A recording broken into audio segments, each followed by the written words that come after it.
Hi there, today we're going to take a look at how to do cleaning cycles on a Brother DCP J1310DW. And this is nice and simple. We're done from the printer itself using nothing but the small control panel found on the front of the machine. And to get ourselves started, we're going to go into settings. Once in settings, general setup is the first option, so we press OK to go into that. Then we press OK again to go into maintenance. And then as you can see, printhead cleaning is the second option down. So press the down arrow once, and then OK again.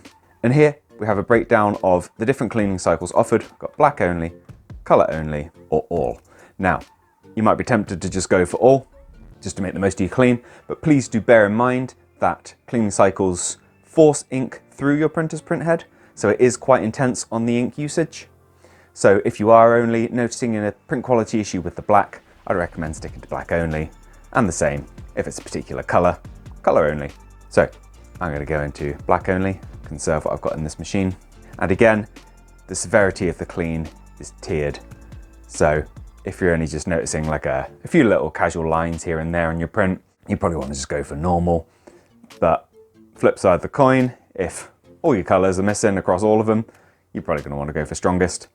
But do again, be aware that it will use up more ink from your installed cartridges. So here we go, press OK.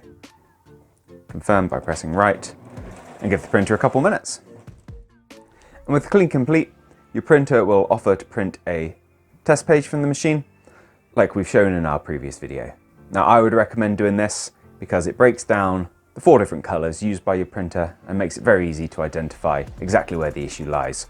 And from here, if needs be, you can carry on just doing cleaning cycles and test pages until you're perfectly happy with the quality of the print you're getting. Now I hope you found what you're looking for here. If you have, let me know with a like.